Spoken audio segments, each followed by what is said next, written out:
today we're going to talk about next meeting. We're going to go through some of the settings, getting the meeting going, the things you need to download, how you do the screen sharing, just some of the basics of it, and maybe talk a little bit about how people are using it. So we can get started right away. First thing you do is go to the next meeting tab. When you're here, you want to set up your meeting room settings. That's the first thing that you would want to do. So you can allow other participants to see who is in the meeting or not, if you want to have chat open, and if you want screen sharing only. And then you can go through all of the different things with the screen sharing. If you want people to pre-register, you can set up a password too for the registration, so only people with the password can get in. If you're doing a specific meeting, if you're doing it as a training and you want to market specifically to those people, maybe it's an introduction of one of your products or services, you can choose the folder that those people go to, so then you can select those people afterwards and market directly to them. And then your audio, so a lot of times we do that they dial in on the conference line, and then if you want the tones when people enter or not, and if you want to show the listen only button. So if you want everyone to call in, you don't want the listen only button to show. All right, and then full-size recordings or not. All right, so that takes us through the settings.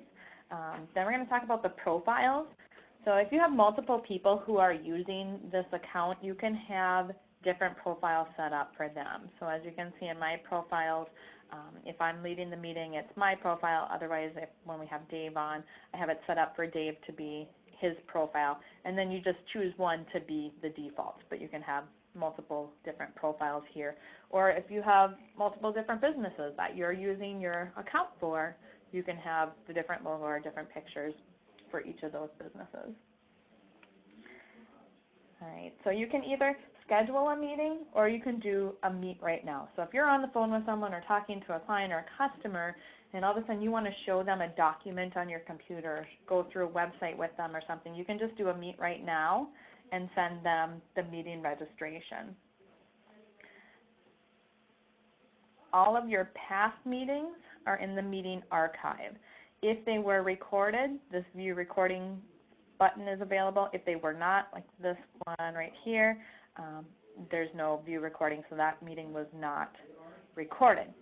So if you're doing similar meetings over and over, you can just do a schedule similar, and it will pull in your meeting name, it will pull in your description, so you don't have to re-enter that information in. So you can always use the schedule similar.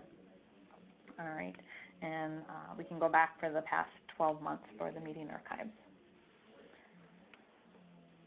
All right, your recordings, these are all of the ones that you have recorded, and from here you can send it in an email, embed it on a website, export to YouTube, or post it right directly to Facebook. You can download the audio and the video, or download the audio part of it and the video part of it if you want.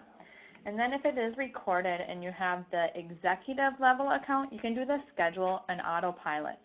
And what that does is you pre-record the meeting and then set it up on an autopilot. People register and they log in and the meeting just starts on its own.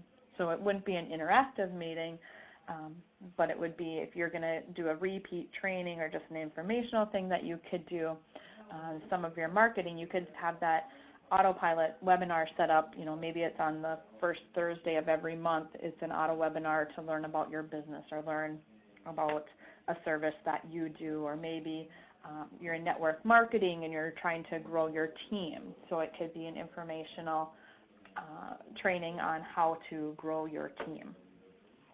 All right, so that's some of the different things that you can do with the auto webinars. All right, and when you're logged in here, you can see, so this is our current meeting in progress, and then any upcoming meetings that you have scheduled are on there as well. So another fun thing is the conference bridge. So if you need to have multiple people on the phone at the same time, You do not have to launch a meeting. If you want it recorded, you do need to launch the meeting.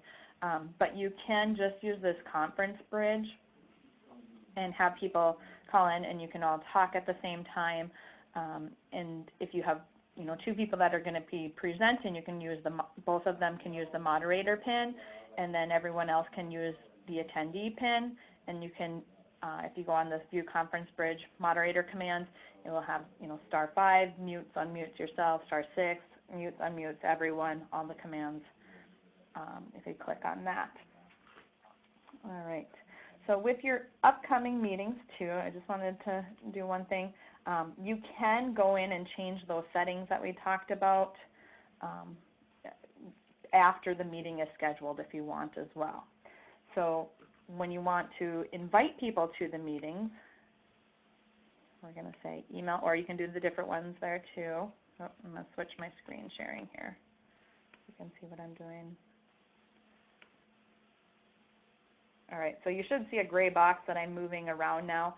That's the screen sharing box, and I have different options there that I can choose a custom region, or I can just show my entire screen, or I can show Meeting Burner View, which would be the tab that you have open, or any documents that you have too.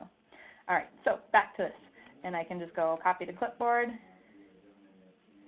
close it, and then select my contacts that I want to send it to, and just copy and paste it into the emails to send out. All right. Now I'm going to go back into next meeting and actually show you how you launch a meeting. So I'm going to use the Meet right now.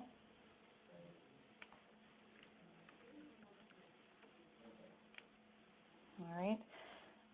So this is the link that you can just send that link to people, or you can copy the details to the clipboard and email them to people, or if you have the email set up with your Next Level Suite, just email the details to the participants. And then you can go start your meeting.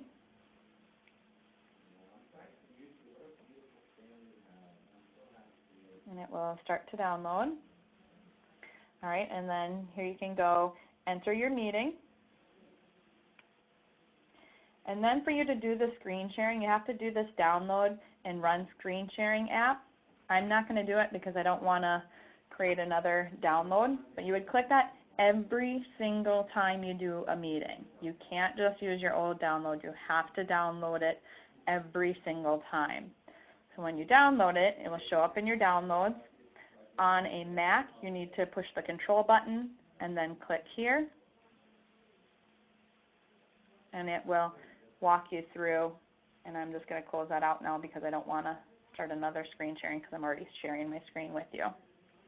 But that's how you would do that. Actually, let me do that again because then I can show you. Oops, wrong button. I just thought of. All right, so I do the control, download it. All right, can you see this box, or is it still grayed out?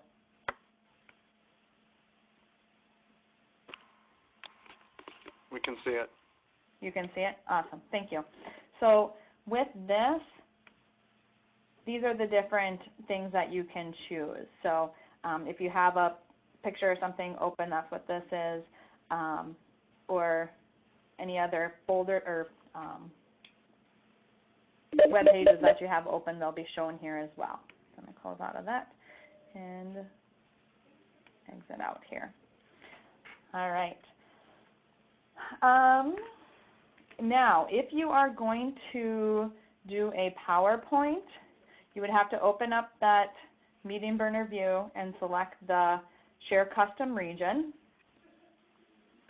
And I have it closed now, so I can't show you. But it'll open up like a green box, I think it is, and you can adjust the size of it. So then what I do is I move this over here, and I close out of my other things. All right, I'm going to put this to the side of my screen. Then I'm going to open my PowerPoint over on the side here, and I'm going to, all right, where's it at? Slideshow, Setup Slideshow and select the Browse by an Individual window, and then OK. And I'm going to make this a little bit smaller. You don't want these two to overlap. Then you would move the screen sharing box and put it around just what you want to show, because then you can still have your meeting going and you can still see if there's chat going on and still be clicking through the PowerPoint, whereas if you have the two overlapped, it'll mess up your screen sharing.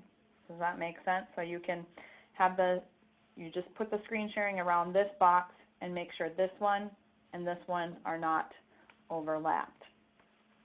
So that's how you can do it with a PowerPoint, or if you have another document that you want to share, so that there's not the overlap. All right. Other thing within the meeting burner, so you can, right now this call is unlocked. If I locked it, if I locked it, then no one could join the meeting after I started. If I want to mute the line or lock the line, then people couldn't speak or interact with me.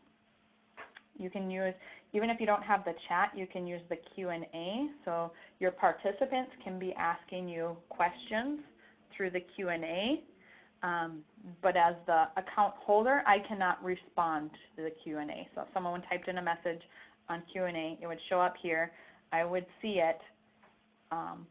The rest of the people would not see it, and I can't just type back a response like you can with the chat. So it's a little bit different than the chat. Here's the recording button. Obviously, I'm recording. I will stop the recording and then end the meeting. Make sure when you end a meeting, you actually click the end meeting button and you don't just click the X out of the meeting, because then if you try to launch another meeting right away, so if you're doing back-to-back meetings, you might have some trouble doing the screen sharing because you have two meetings running at once. So that concludes today's training. I have about 3 minutes left here. If anyone has any questions, I will open it up for questions now. So you can send them through the Q&A, you can type them through chat, or because the line's open, you can speak up on the phone and ask your questions. Besides the training that you do here, how else do you use this? How else do I use it? How else do you use it? Yep, I mean personally, well, I use it to do this training. I also use it to meet with people across the country to do demonstrations on Next Level Suite so that they can see the different features, not just the meeting feature. I am also a personal trainer, so I'll do health and wellness trainings through Next Level Suite so then I can incorporate people again across the country, across the world really, using that. So I've done like some nutrition talks that have been run through webinar that people can view. They can be recorded. They can be set up on the autoplay then. I've seen contractors use it to go through bids that they've done for people. Face-to-faces have been done through next meeting if people wanted to show different documents. Wow.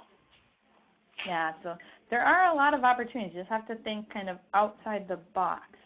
You know, if you think about meeting with someone face-to-face and the time that it takes to do that, although those are very, very important meetings too, but sometimes our schedules just don't allow it. This is just another means of still getting that communication. You can turn on the webcam and actually see the person that is hosting the meeting as well. It would be one-sided. It's not like Skype where it can be two-sided, but it would be one-sided. The other thing that I forgot to share as well is that you can change who the presenter is. So on the participant side here, I could click on another person and they would take over the screen sharing. So if you had two people and they weren't with each other, you could change the screen sharing. So that other person just needs to do this download and run the screen sharing app, and then you actually see their computer screen. So if you had co-hosts of a meeting. Yes, we did that recently with Dave Jenks doing an outside presentation. I set up the meeting and I gave him control and he went through his PowerPoint. It ended up being very successful. Sherry.